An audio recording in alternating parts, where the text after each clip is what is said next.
Welcome back, everyone. It's theCUBE, live coverage here in the New York Stock Exchange with theCUBE plus the NYSE Wired community, an open community of leaders sharing their knowledge, of course, breaking down all the news and commentary. We're focusing on robotics and AI leaders this week, all 5 days here in theCUBE studios on the East Coast, of course. We got Palo Alto and Silicon Valley connecting tech and Wall Street and money together. Edward Mehr's here, the co-founder and CEO of Machina Labs. Edward, thanks for coming in. No, it's exciting to be here. Great chat before we came on camera about some of the cool things you're working on. You know, robots are hot. We were just at GTC 2 weeks ago, NVIDIA. I mean, you can't ask for any more hype than, and they're delivering the goods too. The processors are amazing and the software they got is good. But robots are on the stage, and you know, Jensen Huang, the CEO of NVIDIA, and he's the only CEO that I know that says the word computer science, and there were 3 times in a keynote. You never hear people kind of really reinforce the engineering and the science behind some of the stuff going on in robots, and AI specifically.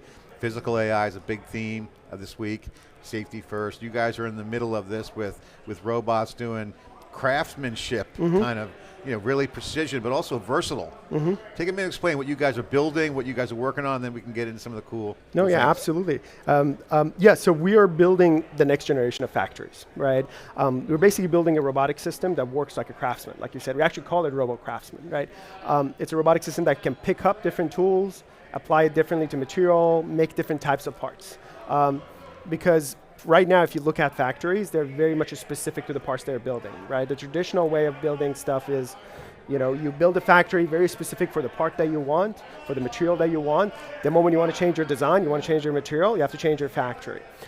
With Robo Craftsman, with Machina, you can make aircraft part in the morning, you can make automotive in the afternoon, and at night go make defense products. It's the same system that can just learn how to do a different skill and do a different type of a manufacturing operation. So you can basically have a multi-purpose factory with one footprint. So from a business case standpoint, rather than building a purpose-built factory for a line of goods, and then starting another one, engineering that out, that line, you can essentially have kind of a multi-purpose throughput. Yeah, exactly. For the first time, you can have a physical model that the data centers have had, right? You know, like if you have a data center, you can go program it to do different things, but you couldn't have done that in the physical world. You have to go build another factory every time you want to build another thing. For the first time, you can have a factory that you can almost like, you know, log into it through a portal and program it to make, you know, different types of parts depending on what you need. Yeah, rack and stack some robots, as they say, pun intended. Talk about that, the origination. When did this come together? How long have you guys been operating? What's the status? Yeah, so we started in 2019. Our team comes with a lot of aerospace, defense, and automotive background. I used to be at SpaceX, so I saw the problem with manufacturing firsthand. You know, you look at a company like SpaceX, 24 years, very progressive company, very advanced. 2 rocket families only, right? And each of them was built in different facilities. We had Falcon, and for 15, 16 years now it's the cash cow. Then they started looking at Starship. They had to build in another factory. So I saw some of the challenges. And that was the core of kind of understanding what we need to do to build more agile factories. We started in 2019. Right now we work with a lot of good customers. Department of Defense is one of our customers. We work with Toyota, we work with Lockheed Martin. So now we are in the 4th year of operation. And you have shipping product right now, robots in the field? Yeah, we actually recently shipped one of our manufacturing cells to Department of Defense. They use it to repair, you know, weapon systems, defense systems when they break down. People are surprised to know that, like, even though we are the largest military in the world, when an aircraft gets down, because you don't have the industrial foundation, industrial network to make the parts that break, it takes very long hours, sometimes months, sometimes years before you can fix an aircraft parts. With our technology, that takes into hours. Like you can click a button and make another part. So we recently deployed our latest system into one of the maintenance depots at Department of Defense. So basically, you can build a spot factory, for lack of a better word, saying you need parts, we've seen something's happening, you might see forecast that says, hey, we might have to repair something. Right. Where are we going to get it from? Exactly. Wait, sit around, put an RFP out there, and wait. Yep. And you have an asset out of commission. Yeah, you have to find the vendor. The vendor needs to build the tooling specifically for that part, and then after spending sometimes hundreds of thousands of dollars, sometimes millions of dollars into tooling, then they can get you their first part, and that sometimes takes months, sometimes years, right? Whereas now it's just a vending machine, right? You go to this robotic system, you push a button, you select a part from the menu, put the raw feedstock, and then starts making that part. Talk about the business model, how you guys are financing. You mentioned SpaceX, you work there. I mean, I like, by the way, we'll get to the whole, how they simplified around the kind of the platforms, right, and then kind of made that multi-purpose. But SpaceX, that took a lot of capital. Right. What's your capital requirements? What's the business model there? What's the CapEx requirement? Is it high? Is it heavy? Yeah, so because we eliminate the need for specific tooling for factories, we're actually very cost effective, right? It's the same equipment that can be used for multiple applications. Yeah. So almost in less than a year, it pays back for itself. And also with the architecture of the system is done in such way that we're using as much as we can off-the-shelf hardware systems. Like 70% of our BOM is off-the-shelf, so it's the parts that are being used in other industries. 30% is specific to us, and really the key enabler is the software that controls the robots, right? That can learn from the data how to do different operations. It allows us to be able to scale much easily. Just you get off-the-shelf parts at a very competitive price and scale it, and single cell. I mean, we talked about Department of Defense. They looked at our system. A single system over 25 years saves them $85 million. Yeah. Right? Because every time they have to do a different part, they have to go invest in a whole other set of tooling that might be as expensive as the hardware. Yeah, and that's assuming that the process is legit and is smooth. Right. Usually it's slow, the beltway bandits, as they've been called, procurement, all that stuff goes on. Talk about, you mentioned the software. Let's get into some of the tech, because one of the themes we were talking before we came on camera, you asked me which interviews I like this week. They all have the same theme. The ones that are doing really great work fast and effectively are really good software, hardware models. Yep. Because AI is changing so fast, how do you guys look at that? You mentioned, it sounds like you're designing around the concept of Falcon, one central platform, and then make that multi-purpose or versatile. Yeah. What's the relationship between the hardware and software? How do you guys design that? Yeah, so we are full stack, right? I think in order for the hardware to work properly, you need to have a software really designed with hardware in mind. So it's a full stack system, but what we try to do is try to keep the hardware as much as possible off the shelf. So it's easily financeable, right? But it only can do the things it can do if you can have a full stack software and hardware together, right? So full integration is key for us to be able to deliver what we need to do. Yeah. Yeah. One of the things that I'm noticing is that you mentioned off the shelf, which is great because then you can get supply from some of the supply chain. Right. But as software comes in, you have a complexity of the supply chain, because one, they might be off the shelf, but they might have their own software, right? So the software abstraction between, say, your platform and the multitude of suppliers can be complex, but AI is solving a lot of problems. Do you see that same thing happening where, hey, it really doesn't really matter, we don't have to write a lot of software because AI can help be an integration layer between the suppliers? I mean, they all have specs probably, but there is diversity around. Every company's probably got their own software. Yeah. Where now it's like with AI, it seems to be that's accelerating the integrations. What's your reaction to that? Yeah, I think you have to have good partnerships with your suppliers, right? So when we work with the suppliers, we try to have very limited number of not go too wide, have select group of suppliers, but be diversified enough in each category, but have a very good relationship with them. But to your point, I think the AI piece allows us to build these interfaces much faster. If you're building an interfaces for product A that we get from supplier A and product B that we get from supplier B, the speed of developing interfaces for these products so that we can work with our systems is much faster right now because of AI, right? What's the coolest thing that's happening in your mind from a tech perspective? What's what's your favorite piece of the project that jumps out at you and says, "Oh, that's cool"? Yeah. No, I think all these, most of the physical AI stuff is pretty cool. I think the main challenge we have in physical AI is, for the first time, you're dealing with problems that the data is not available. Yeah. Right. So it almost looks like very complex, fresh ground to solve problems. If you're building only software virtual products, the data is on the internet. You can go scrape it. You can build models. Right. With this physical world, you almost have to have a system that goes out there and start exploring the world, gather data, be good enough initially to be adopted in the market, gather the data, and then slowly improve. Right. So I would say I'm excited about humanoids significantly, obviously about what we are doing, but most of the embedded physical embedded AI applications is pretty exciting. It's interesting. What I love about this area is that we've been around for 15 years doing theCUBE, and the industrial edge was the big term, intelligent edge. Right. And that was just devices. I mean, it was mostly operation technology. It's wasn't really internet technology, and so that got better. And then you fast forward today.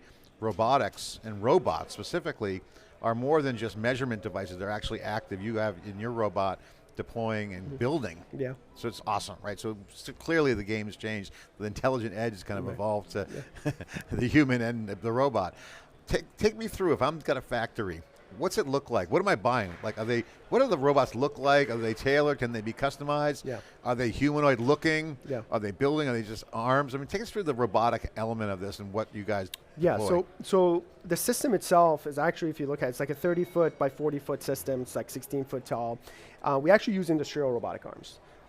Because the type of precision and the part of forces we need will require very hefty robots. So humanoids are not a good form factor for us, as exciting that they are, but they're not a good factor in the manufacturing space.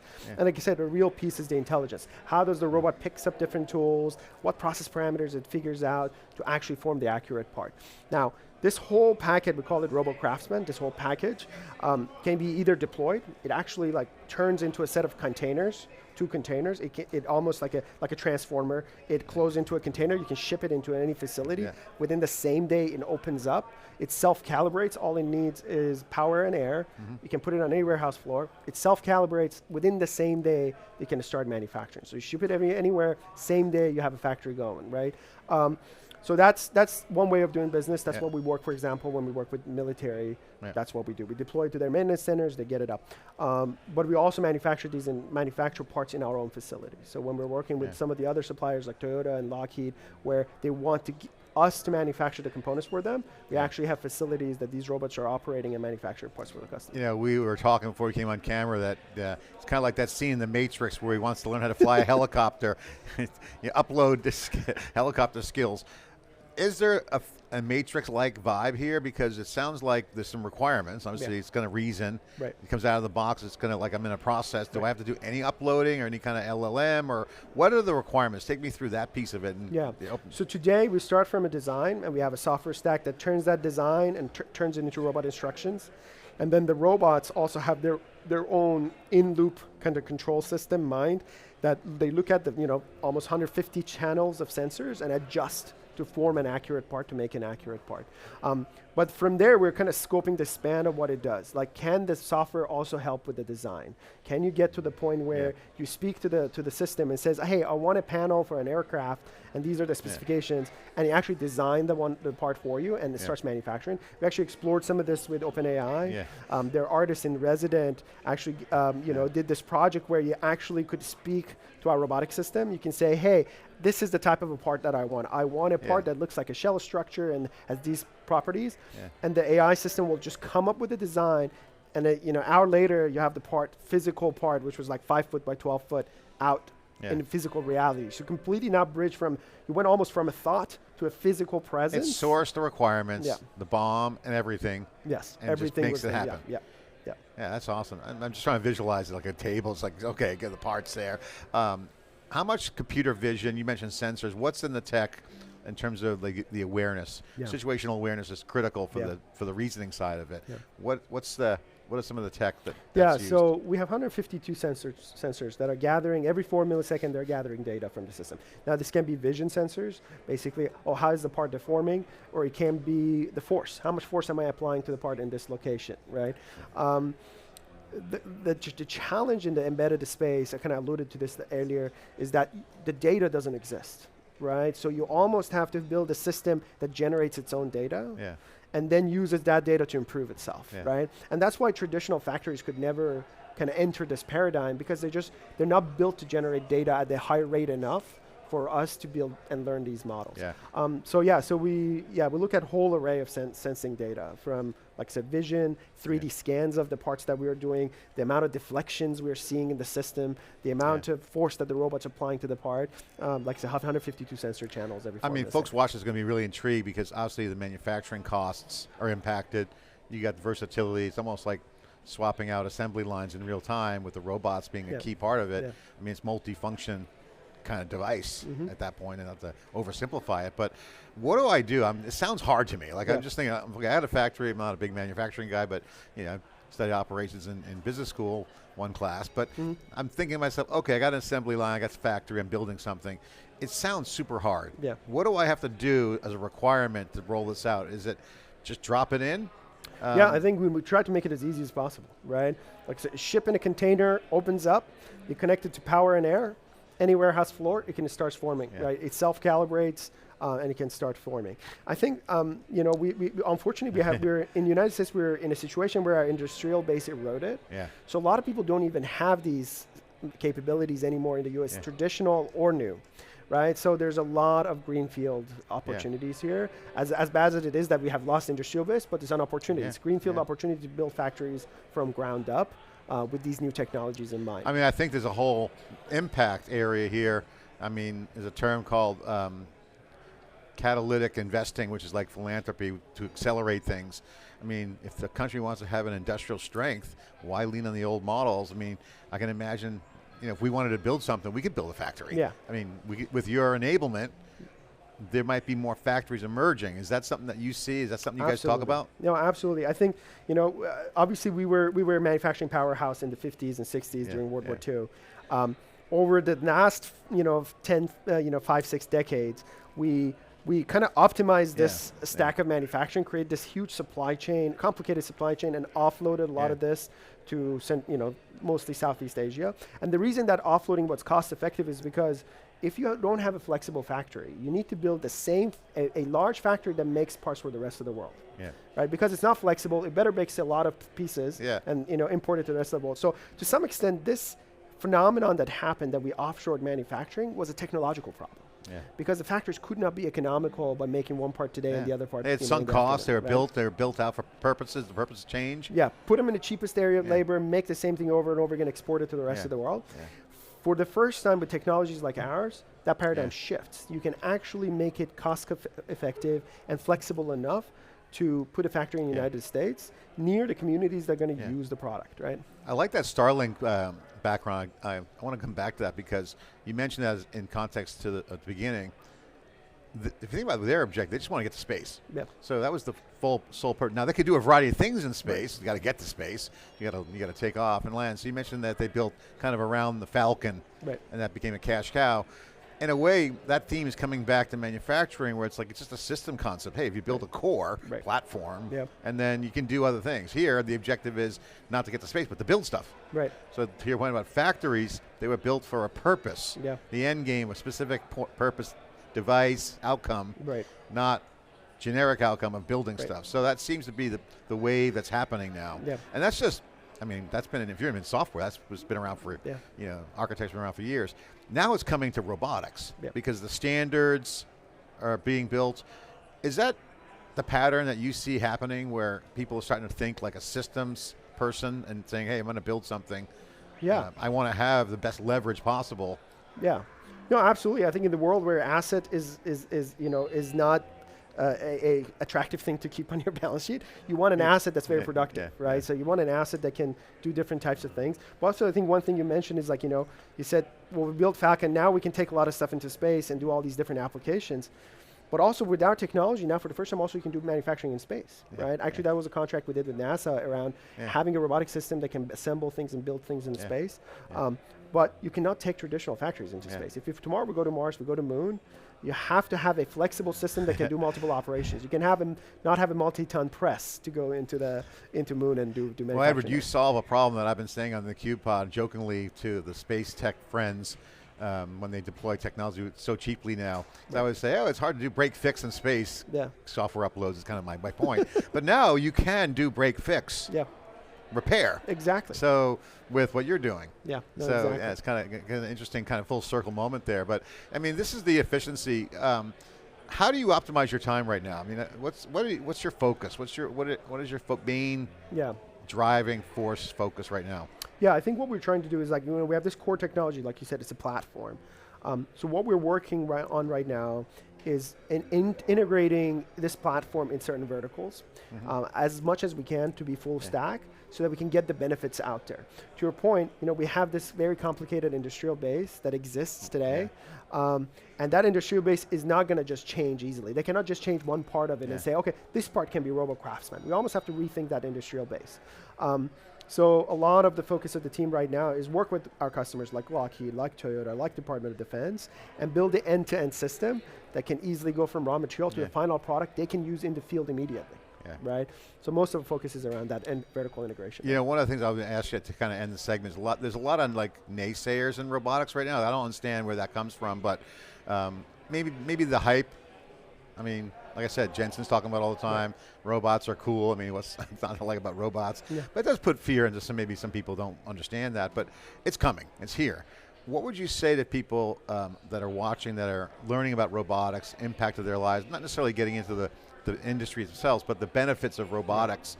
What have you learned? What can you share? Observations about, you know, safety, risk, utility, value. Yeah. I mean, educate the folks watching. Like the key. Yeah, to your point, robotics is here. It is gonna impact industries, right? We had AI creating a huge impact in the virtual world, and robotics is gonna be the link that's gonna take that virtual impact into the physical world, right? So it's gonna happen. I think the question is, what application is gonna come out first? We think it's manufacturing. Some people might think it's like, you know, in other spaces, right? So I think even the naysayers are almost talking about kind of like how long it takes, right, before it becomes a thing. And I think some applications like manufacturing where robots are already present, much faster. Maybe some other application at home or other places maybe slightly longer, right? So I would say, I think that people who are looking at this podcast or at this stream, if you're excited about getting into space, I think now it's pretty exciting because you have to be a very multidisciplinary person, learn software, learn hardware, learn material science. And it's actually pretty exciting. You end up learning a lot of things to be able to be productive in this space. Final one more question since it's such a great thread. I think that there's going to be a huge entrepreneurial wave in manufacturing. Right. Been saying on theCUBE for a while that it's not yesterday's manufacturing, it's kind of today's and the future manufacturing where everything's different. So AI is changing that, certainly robotics is changing capabilities. So opportunity recognition, people are going to see opportunities. Right. And so you're going to see probably people come up with new manufacturing techniques. You know, someone might say, hey, I could build something better than them and lower cost and get into the market and dominate. I mean, this entrepreneurial 101. So what opportunities do you see for entrepreneurs out there? How should they look at this? Because, you know, the enablement that you guys provide and others is compelling. So it's like, I can compete with Ford maybe in building cars. Who knows? Yeah, no, absolutely. I think this is one of the reasons a lot of people in our company joined our company, right? You know, like even 10, 20 years ago, even almost 5, 6, 7 years ago, if you want a mechanical engineer and you wanted to have an impactful physical product, your only choice was to go to large companies because those were the only one that could build a large factory to support your idea, right? Now for the first time you can go to an internet on a website and build parts and build components and receive them at a reasonable price. So I think this next kind of like next few decades, it's going to be this Cambrian explosion of hardware products and hardware diversity. Because these technologies are going to become available. I mean, you're a tech for good platform. You could be a philanthropist. Yeah, no, their mission is for good. I mean, at the end of the day, that's a good mission. Yeah. I mean, we're capitalism, but we want to make money. Yeah. But I mean, there is a tech for good angle here. Absolutely. Like be expressive. Provide ability for everybody with an idea to make it a reality. Yeah. I think that would be a world that we all would want to live in, right? You know, if you have an idea, you can immediately, without having to go build a factory, you can make it happen. Yeah. Jobs, innovation. Right. All good stuff. Missions are aligned. I mean, I think we're living in a time now, I've never seen this in my whole career, is that tech, finance, money, and cultural impact is aligning. Yeah. So you don't have to get rich and then donate money to some foundation or be a foundation. Right. These missions are aligning, so you're seeing forces kind of come together. It's not like you doing it for a nonprofit. Right. You know, so you can make money and still do good. Yeah, no, absolutely. Yeah. You're absolutely right. Edward, thanks for coming on theCUBE. No, thank you. Give a plug for the company. What are you working on? You know, what are you looking to do? Hire, fundraise? Yeah, no, we're well capitalized, but like we always look for talented people. Like I said, this is an opportunity to learn a lot of different skill sets and be jack of all trades and learn a lot of this in different disciplines. So if you're excited about our mission, go to machinalabs.ai. We're also on X and LinkedIn. Follow us. Lots of good roles to contribute. All right, appreciate it. All right, well, all robotics, innovation, and AI coming together this week. We're in New York City. This is theCUBE. I'm the host, John Furrier. Thanks for watching.